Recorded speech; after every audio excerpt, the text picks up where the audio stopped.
j'ai eu un diagnostic de cancer du côlon au stage 4, qui est le stage le plus sévère. Et puis ce diagnostic-là avait un prognostic de 18 à 24 mois de survie, avec un pourcentage de survie de plus de 5 ans, de 8 %. Alors, au moment du diagnostic, ça a été « ben voyons donc, pour moi. Pourquoi moi? » J'ai jamais eu le sentiment « pourquoi moi » et la colère d'avoir à subir ce cancer-là. C'était plus « mais je vais être grand-mère ». J'ai été diagnostiquée le mercredi. Le vendredi, j'avais une colonoscopie pour évaluer l'étendue de ce cancer-là. Et c'est à ce moment-là que j'ai eu le diagnostic du stage 4. Et puis le dimanche, j'étais sous le bistouri pour me faire opérer. Alors, on m'a enlevé presque tout le petit intestin parce que j'étais remplie de cancer dans l'abdomen. La tumeur principale dans le côlon était tellement grosse qu'elle était sortie du côlon et avait commencé à s'attacher à la vésicule biliaire. Parce que c'était en haut ici, là, juste sous le foie. Alors, ils m'ont enlevé tout le côlon, sauf le dernier 2 pieds. Et ils m'ont enlevé tout le petit intestin parce que tu as plein, des centaines de ganglions lymphatiques dans ton abdomen. Et puis, j'en avais une grosse partie d'eux autres qui étaient cancéreux. Et puis, il y en a beaucoup qui sont attachés. C'est un système qui est parallèle au système circulatoire. Alors, la plupart des ganglions longent le système circulatoire. Alors, en enlevant plusieurs des ganglions qui étaient le petit intestin, la chirurgienne a accroché l'artère principale qui nourrit le petit intestin. Je suis allée en hémorragie massive. Ça a pris, de ce que je comprends, une vingtaine de minutes pour prendre le dessus de cette hémorragie-là.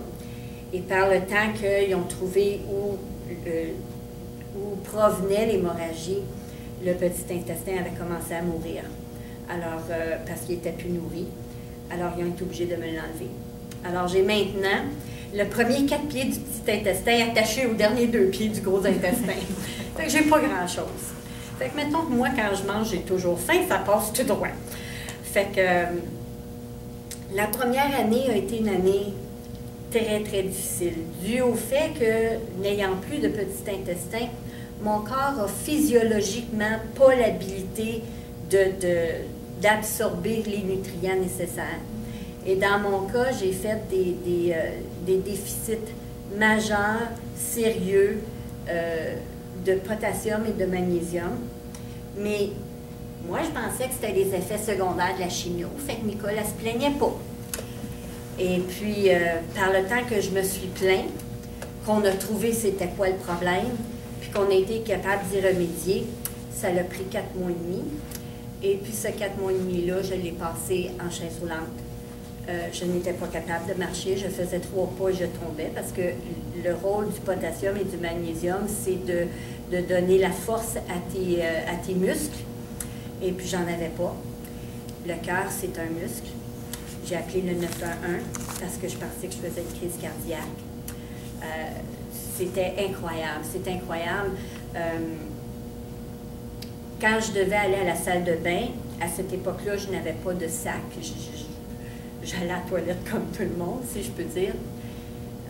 Mon mari devait presque me prendre dans ses bras, me soutenir pour m'amener, parce que mon salon est une marche plus basse, là, ce qu'on appelle en anglais un sunken living room. Il devait m'amener à l'entrée du salon où était ma chaise roulante, m'aider à m'asseoir dans la chaise roulante pour m'amener le 15 pieds à la salle de bain parce que je n'étais pas capable de marcher. Il devait me lever, descendre mes culottes et m'asseoir sur le bol de toilette, attendre que j'ai terminé, me relever, me rhabiller. Et laissez-moi vous dire que mon mari, c'est la meilleure infirmière au monde. Il est extraordinaire. J'ai réappris à l'aimer pour ce qu'il est. J'ai réappris à le trouver extraordinaire et formidable dans cette humiliation profonde, parce que j'étais une femme très... toujours bien maquillée, bien arrangée, toujours. Puis là, comme vous me voyez, là, je me maquille. Puis j'ai plus le temps. Dans ma tête, c'est plus important. Ça a été mon cheminement, mais à cette époque-là, en tout cas, il a été assez extraordinaire, mon mari. Et quand j'ai terminé ma première chimio, je commençais à avoir des selles qui sortaient par mon vagin. Et quand vous avez envie, là, vous sentez que vous pouvez vous retenir. Au moment où moi, je me retenais, ça sortait par le vagin. Alors, je suis allée voir, quand j'ai vu ma chirurgienne, j'ai dit, je comprends pas. J'ai quand même fait un cours d'infirmière quand j'étais jeune. J'ai pas poursuivi cette carrière-là, mais j'avais quand même un petit peu de connaissances. Comme je dis tout le temps, juste assez de connaissances pour faire peur, mais pas assez pour se rassurer. Alors, mais je comprenais pas d'où ça venait. Elle m'a examinée et j'avais une fistule. Une fistule, c'est une brisure dans le mur intestinal. C'était un effet secondaire extrêmement rare d'un des médicaments de chimio que j'avais pris. Et puis, tellement rare que c'est 0,03%, quand la cartésienne qui parle, de chance d'avoir cet effet secondaire-là. Et moi, ben, j'ai été l'exception à la règle. Et puis, cette fistule-là, ils ont essayé de la réparer. Ça n'a pas marché, ça a duré 3 jours et ça a recommencé. Alors, je suis retournée voir ma chirurgienne en disant, ben OK, on fait quoi là pour réparer ça? Elle dit, ben on met un sac. Pardon? Quand je me suis fait opérer, il y a 1 an, là, tu m'avais dit que je n'aurais pas de sac. Là, tu arrives et tu me dis que je vais être obligée d'avoir un sac. J'en veux pas de sac, moi, là. Ben, elle dit, vous vous endurez comme ça parce que je ne peux pas vous réopérer pour cette fistule-là, ou vous prenez un sac. Quelle décision! Mais j'ai choisi de prendre le sac et aujourd'hui, je remercie le bon Dieu parce que ça m'a redonné de la liberté. Moi, avant d'avoir le sac avec cette fistule-là, j'ai eu des accidents publics au restaurant, au centre d'achat. Alors, ça a été des épreuves qui, pour moi, aujourd'hui, en rétrospect, m'ont appris l'humilité. Dans le vrai sens du mot. M'ont appris à ne plus m'attacher aux petites affaires. Que c'est pas important, les petites affaires. Aujourd'hui, je viens de terminer ma 2e ronde de chimio parce que ce cancer-là, selon les statistiques médicales, est un cancer incurable. Éventuellement, je ne réagirai plus aux différentes chimios, fait que je devrais, selon la médecine conventionnelle, en mourir. On m'avait dit 18 à 24 mois. Moi, je viens d'aller au restaurant avec le verre de vin pour célébrer mon 2 ans de diagnostic. Maintenant, je ne suis pas sur du temps emprunté, je suis sur du temps dû. On me doit ce temps-là parce que moi, j'ai encore plein de choses à vivre dans ma vie. Puis une des choses que j'ai à vivre dans ma vie, c'est de partager ce que ce cancer-là m'a apporté. Puis ce qui m'a apporté, c'est de vivre la vie au présent. Tu sais, je vous parlais tantôt du train qui a frappé le mur. Je travaillais une job au gouvernement assez stressante, merci. Je faisais mon 40 heures semaine là. J'étais conseillère avec les cosmétiques Mary Kay qui m'occupait grandement. Je faisais du bénévolat avec la Fondation québécoise du cancer dans le programme D'aller bien dans sa peau parce que ça touchait la cosmétologie, puis ça me rejoignait dans mes choses. J'étais très, très occupée. Mon mari, c'était un pantouflard à la maison. Lui, il était heureux de s'occuper des choses à la maison. Moi, j'étais heureuse de ne pas être là. Alors, nos vies divergeaient, d'ailleurs. Lui, il était à la maison, puis moi, ben, j'avais besoin d'autre chose. Fait que j'allais le chercher ailleurs parce que je ne l'avais pas à la maison. Puis, c'est pour ça que je vous ai dit tantôt, j'ai réappris à aimer mon conjoint. Et ça va faire 25 ans qu'on est mariés à l'automne prochain. Wow. Et j'ai tellement hâte de le célébrer, là, tu sais, comme j'ai tellement hâte de le célébrer. Puis au cours de ce parcours-là, il y a eu des temps difficiles, mais il y a eu des bons temps aussi. Et puis, dans ces bons temps-là, ça a été la découverte du Centre Carmen. Puis je veux vraiment vous parler de cet organisme-là parce que c'est un organisme qui est extraordinaire dans la région de l'Outaouais et unique à la région de l'Outaouais. Il n'y en a pas d'autres comme ça ailleurs. Ils offrent des services complémentaires. C'est un centre qui offre des services complémentaires aux gens qui vivent avec le cancer et qui vivent avec des maladies chroniques sérieuses comme la sclérose en plaques ou, mettons, la fibromyalgie ou des maladies chroniques debilitating. C'est quoi le mot en français? Dégénératrices. Dégénératrices, mais pas juste mais qui t'empêchent de fonctionner comme il faut, là. C'est ça que je veux dire. Et les gens qui vivent avec le cancer, bien évidemment, dont j'en suis bénéficiaire et que je privilégie ça. Les services complémentaires qu'ils offrent, c'est de l'art-thérapie, de la musicothérapie, de la psychothérapie de groupe et individuelle quand nécessaire. J'étudie de l'art-thérapie. Oui. En tout cas, ce sont des services qui viennent... Et tu crées des amitiés. Puis, je ne veux pas vraiment faire une démarcation, mais quand tu n'as pas vécu quelque chose, tu peux sympathiser ou empathiser avec les gens, mais tu ne peux pas savoir qu'est-ce qu'ils vivent. Fait que quand tu te retrouves dans une salle avec un paquet d'autres femmes qui vivent le cancer, quelle que soit l'origine de leur cancer, puis tu arrives là et tu te dis, ça file pas aujourd'hui, puis tu te mets à pleurer, ils savent ce que tu vis, là. Ils savent dans leur trip ce que tu vis. Ce que l'autre peut arriver et dire, ben je sympathise avec toi, puis mon Dieu, je voudrais être avec toi, mais ils savent pas dans leur trip ce que tu vis. Puis le Centre Carmen, là, c'est ça que ça me donne à moi. C'est d'être capable de partager mes bonnes journées quand je suis de bonne humeur, puis qu'aujourd'hui, j'ai plus d'énergie que la journée que j'arrive et que je me traîne à quatre pattes parce que j'ai besoin du Centre Carmen. Parce que j'ai besoin de ça dans mon cœur, dans ma tête, dans ma spiritualité, dans mes guts. Mais j'ai pas d'énergie un matin, là, puis il faut que vous me ramassiez à petite cuillère. Puis c'est ça le Centre Carmen. Puis une fois par année, le Centre Carmen, sa plus grosse levée de fonds, c'est la course de bateau dragon. Cette année, ben moi aussi, je vais pagayer, mais virtuellement. Moi, je fais partie du bateau dragon L'Espérance, qui est le bateau dragon des bénéficiaires du Centre Carmen, qui ne peuvent pas faire partie d'une équipe de pagayeurs. Puis moi, ben, je n'ai pas l'énergie pour pagayer comme ça. Mais j'ai assez d'énergie pour participer au bateau virtuel. Et puis, parce que le Centre Carmen ne reçoit aucune subvention publique et parapublique. Alors, c'est seulement par les levées de fonds qu'on peut faire des choses. Je suis contente que j'ai juste assez d'énergie pour pouvoir en faire de ça. Puis, vous savez, après la première année, j'ai commencé à développer ma spiritualité. J'ai toujours été religieuse. J'étais d'ailleurs dans le mouvement charismatique des années 70 et 80. J'ai toujours cru en Dieu. Mais je pratiquais plus. Là, j'étais trop occupée pour pratiquer. Là. Regarde, j'étais occupée, moi. J'étais une femme occupée. Puis sauf que j'ai réalisé que je vivais pour le futur.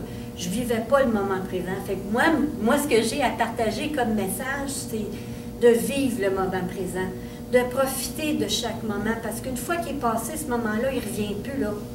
Il ne reviendra plus jamais, ce moment-là.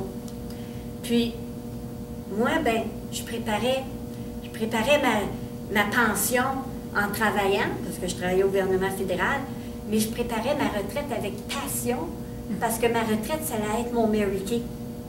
C'était comme ça, fait que je me bâtissais ma clientèle aujourd'hui pour que quand j'arrive à ma retraite, que j'ai une bonne base de clientèle, que je ne sois pas obligée de travailler trop fort, juste à faire mon renouvellement, puis là, de vraiment prendre mon Mary Kay pour faire des voyages, puis m'amuser, puis j'avais pas le temps de faire des voyages puis de m'amuser aujourd'hui parce que j'étais occupée à préparer ma retraite, ma pension du futur.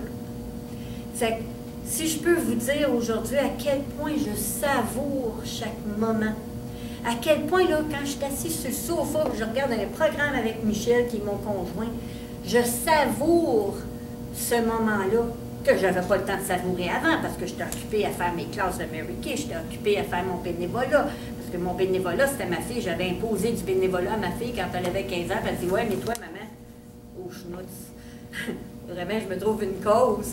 C'est comme ça que je me suis retrouvée à faire du bénévolat, tomber en amour avec cette cause-là. Fait que je l'ai continué, même après qu'Isabelle a arrêté de faire du bénévolat. Moi, je l'ai continué parce que... Alors, je travaillais 9 jours sur 10. Je faisais ce qu'on appelle le temps compressé. Je faisais mon 75 heures en 9 jours pour que ma 10e journée soit libre pour aller faire mon bénévolat, pour ne pas affecter mes vacances puis mes journées de congé que je voulais dépenser avec ma famille, mais je n'avais jamais vraiment le temps d'y prendre parce que j'étais trop occupée au bureau. Puis, bon, on voit le cercle vicieux qui se bâtit. Aujourd'hui, je ne peux plus retourner au travail. Je ne pourrai jamais retourner au travail. Alors, ça m'a pris 1 an à accepter le fait que je ne retournerai pas au travail. Puis moi, j'étais en rémunération, en fait. Chaque journée de travail était une journée pensionnable. J'avais cette attitude-là, surtout les mauvaises journées. Et j'étais très... j'avais beaucoup d'ambition, puis je savais où je m'en allais, puis je savais à quel niveau que je voulais atteindre pour avoir le nombre d'années de service avec le salaire, puis moi, j'étais là-dedans jusqu'aux oreilles. C'était ma business. Fait que de réaliser que, j'aurais pas les années de service que je pensais que j'allais avoir, que j'aurais pas la moyenne de salaire que je pensais que j'allais avoir, que j'aurais pas la retraite que je pensais que j'allais avoir, ça a été des deuils qui ont été profondément longs à passer à travers. Puis aujourd'hui, c'est plus des deuils, c'est comme... je respire. Puis c'est fou qu'une fois que tu commences à penser à prendre soin de toi et non des autres, les belles choses qui t'arrivent, de vivre parce que, regarde, moi, je vais être dans ce 8%-là. Pas seulement que je veux être, mais je vais être dans ce 8%-là. Je vais vivre jusqu'à temps que mes enfants graduent de leur doctorat. Ils ne sont même pas rentrés à l'université encore, tu sais. Regarde, on s'entend qu'on regarde à 10-12 ans devant moi, tu sais. Puis que je vais être grand-mère, puis que je vais jouer à 4 pattes avec mes petits-enfants, puis ils sont pas prêts à l'avoir tout de suite. Fait que, tu sais, c'est tous des projets de vie qui là, ben, je pleure, mais c'est pas un négatif, là. C'est pas une larme négative, là. C'est comme, je veux vivre, je suis remplie de vie, je me sens pas malade, même si le cancer présentement semble vouloir continuer à être actif dans mon corps. Tu sais, moi, c'est comme... Tu sais, alors, vous savez, c'est... Tout a sa raison d'être. Tout a une raison pourquoi ça arrive. Ce cancer-là m'a forcé à m'arrêter et prendre conscience de ma vie, de ma spiritualité, de mon avenir, de mon entourage, m'a forcé à regarder moi. Le cancer du côlon est principalement un cancer environnemental. Et à 10%, encore là mes chiffres, et seulement 10% génétique. Alors, il est environnemental. J'avais une job où j'étais excessivement... Je voulais réussir dans mon Mary Kay parce que pour moi, c'était important. C'était la préparation à ma retraite. Alors, encore là, je m'étais mis une barre très, très, très haute. Alors, je me causais mon propre stress. Il était là, mais je l'empirais parce que je suis une femme perfectionniste. Alors, j'avais mis la barre très, très haute. En ça, moi, j'étais une fille qui mangeait au McDo. Mon comfort food, là, c'est une bonne poutine, double sauce, double everything, hein? On s'entend? Double. You got it. J'aurais pas pu mieux dire, tu sais. Et puis, moi, je carburais, c'est hamburgers, c'est hot dogs, moi, une salade, t'es-tu malade? Je suis pas un lapin. Tu sais, je veux dire, excusez-moi, là, mais les légumes, c'était, ben, il y a lui, puis il y a lui, mais achète-moi pas avec celui-là. J'aime pas qu'est-ce qu'il y a de l'air. Tout ce qui est poisson, t'es-tu malade? Ça vit dans l'eau, hein? Puis ça fait... C'est pas dans mon assiette que ça va faire comme ça, non. Et j'ai commencé maintenant à manger du poisson. C'est pas ça plus facile. C'est très bon. Du saumon dans du sirop d'érable. Ça, Ça, je suis capable de le faire. Le sirop d'érable. Ah, c'est parce qu'il y a le sirop d'érable dessus, hein, parce que je suis aussi une bébête à sucre. Fait que ça aussi, c'est difficile parce que le sucre, c'est l'ami du cancer. Fait que là, en tout cas, là, je suis rendue je suis prête, là, ça fait 2 ans, là, je suis prête à dire à mes cellules, garde, vous guérissez, là, puis je vais vous gâter en vous nourrissant comme il faut. Je m'en vais voir une nutritionniste spécialiste en oncologie. Bravo. Alors, ça, c'est ma prochaine étape. Le petit peu positif que cette expérience-là, que cette épée de Damoclès qui m'a été mise sur la tête, si je peux arriver puis donner un petit peu d'espoir que malgré un tel diagnostic, tu peux encore être heureux, tu peux encore vivre le moment présent, tu peux encore rire puis t'amuser, puis quand j'ai l'énergie pour le faire, évidemment, là, parce qu'on a encore des bonnes journées puis des moins bonnes, mais puis c'est de le savourer. Moi, c'est ça que le cancer m'a apporté. Puis aujourd'hui, là, malgré cette épée de Damoclès-là, je suis plus heureuse et plus en paix avec moi-même, avec ma spiritualité, avec mes émotions, que je l'étais il y a 2 ans avant d'être malade. Puis pourtant, je pensais que j'étais heureuse. Je pensais que j'avais des bons buts dans la vie et quoi que et que ça te fait changer du tout pour tout. Mais ce qui m'attriste le plus profondément, c'est de voir à quel point notre société nord-américaine ne veut pas qu'on aille dans cette direction-là, dans la direction du bien-être. Puis c'est pas ça que notre société véhicule comme message. Puis je trouve ça tellement profondément triste que pour la plupart des gens, ça prenne un mur comme le cancer, comme une maladie dégénératrice, comme un burn-out pour te faire t'asseoir puis smell de coffee. J'ai fait 32 pieds. Là, on a entendu le témoignage de 2 personnes. Puis dans le fond, je pense que ça revient à le niveau de stress qu'il faut vraiment gérer. Si on parle de prévention, vous avez apporté, les deux apporté d'importants changements à vos vies. Vous avez adopté de saines habitudes de vie, l'alimentation, l'activité physique. On n'en parle jamais assez. Jamais, jamais, jamais assez. Tu sais, pour quand tu as perdu une partie de ta vie, pour la reprendre encore, c'est encore mieux. Je pense que c'est important de garder ces habitudes de vie-là. Je pense que c'est le message qu'on veut utiliser aussi.